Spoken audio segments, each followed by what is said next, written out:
My next guest, a fine comedian who can be seen with Rodney Dangerfield next month in the film Ladybugs, and also next month in the film Shakes the Clown with Bob Goldthwait. Please welcome Blake Clark, folks. Blake.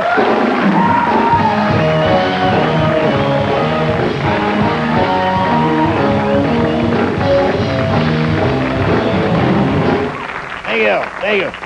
So I was reading where the Japanese said that all Americans are dumb, lazy, and illiterate, and well, I didn't really read it. I saw it on television. I was lying there on the couch, and well, I would have changed the channel, but my remote controller's broken, and I don't know how to fix it. Say, yeah, we're stupid, dumb, lazy, and illiterate. See, I'm used to that because I'm from Georgia. That's what everybody thinks we're like down here. Stupid, dumb, illiterate, lazy, collard green eating, pickup truck driving hillbillies who date our cousins, right? Sure, that's what you think. Well, I never dated my cousin. Slept with her, but I never took her anywhere. I like the South. I just got back from Orlando, Florida, which Florida isn't really a southern state. It's sort of like a northern state that slipped. But sort of part of New York that broke off and drifted south and attached itself to the underbelly of Georgia. But I was there. I was doing another USO Welcome Home to the Troops of Desert Storm. Yeah. I think that's number... I think that's what, number 3,895? Is that? Yeah. It's like every weekend these guys are at... Dun, dun, dun, dun, dun, dun, dun. Now let's show these guys how much we appreciate their effort. Let's make them march every day, every weekend, for the rest of their lives. Teach them to win a war. Like, not during the week when they'd get out of duty. No, it's on the weekends. Maybe these guys would like, maybe to date their girlfriends, drink a beer, go fishing, something. No, it's... Dun, dun, dun, dun, dun, dun. I fought in Vietnam. We didn't have to worry about any parades. We pretty much had the weekend to ourselves, folks. Not that I'm bitter. Quite the contrary. Proud of our troops. They did a great job. It's nice to win one, It's nice to be back in the win column. I mean, hey, it was a rack, but a win's a win. It counts. You notice this? Since Vietnam, we don't really fight a country unless we're pretty sure we can beat them. Think about it. Panama, Grenada, Iraq, no problem. But when they had that quasi-democratic revolution in China that was squashed by the 18 million man Red Chinese army, we're kind of over here going, hey, somebody ought to do something about that, man. But Iraq invades Kuwait, we're there. It's like, who invaded Kuwait? Iraq. Hey, they can't do that. Boom, dun, dun, dun, dun. Every time anybody asks, every time anybody asks President Bush about it, what about the deficit of trade? There's a parade. Yeah, the war lasted, what, 35 days? 35 days. The ground war lasted 100 hours. 100 hours. Hell, Mardi Gras lasts longer than that. With more American casualties. See, I knew the war would be quick. I didn't think it'd be that quick, but I knew it would be quick. Here's the first thing that tipped me off. See, Iran and Iraq fought a war, you might remember, for 8 years, right over the Gulf of Basra. 8 years. The front didn't move 30 miles east to west, north to south, for 8 years. I knew then firepower and mobility never occurred to either one of these two people. Never occurred to them to look at a map and go, why don't we go up here? There are no soldiers up there.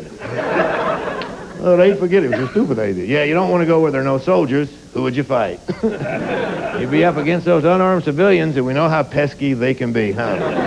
Second thing that tipped me off, it took us 5 months to get in place. 5 months to deploy our troops. They waited.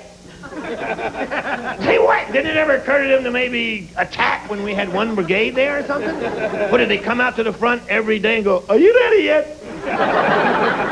Jesus, it's been 3 months. All right, we'll wait. So while they were waiting, they dug in. They built bunkers, and they dug trenches, and they dug tunnels, and they put their armor and their artillery and defilade, and they put out mines and obstacles and all that stuff. And then when it came time to attack them, we just went around it. Just went around. One day they're out there going, "Where are the Americans?" 5 months we wait. Now where did they go? And we came up behind them. "Hey, Abdul, gee, how did you get back there?" "Well, damn, Abdul, there's a road right here." It was a drive-by invasion. That's what it was. Drive-by invasion. Thank you. Thank you. That's it for me. Thank you very much. Thank you. Thank you.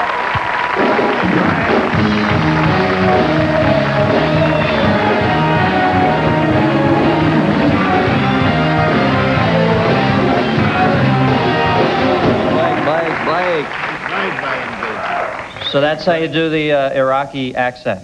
Yes, something like that. That's the what? That's generic Arabian. What was Hussein thinking, man? Last time I saw a battle plan like that, I was playing Stratego with Judy Landers. What was he thinking? Yeah, what was he thinking? I mean, this is America, by God. We might not make a decent automobile in this country anymore.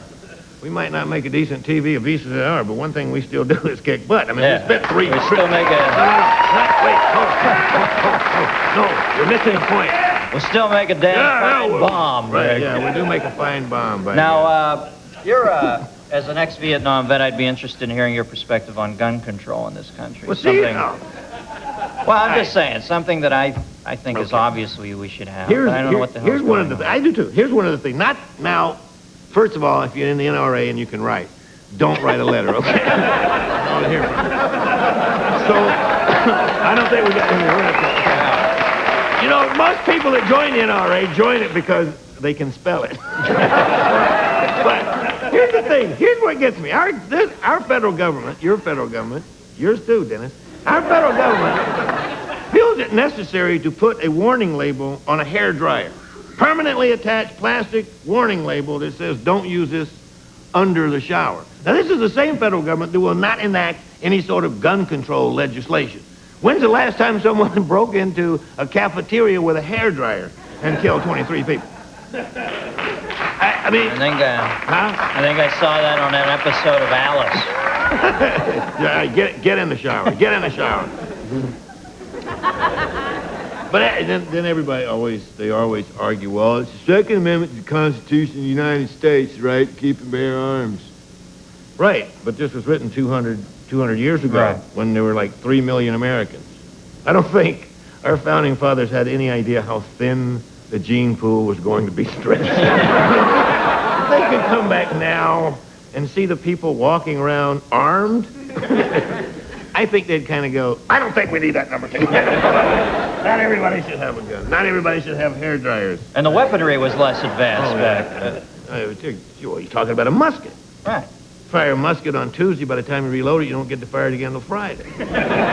Somebody's not going to go into a cafeteria or a McDonald's with a musket and kill 23 people. At some point, during all the measuring and the poking and the... Get the hell out of there! All right, Blake. Good to see you, buddy. Blake Clark, folks. We'll be right back with Dr. Fiorello Terenzi after this. Blake Clark.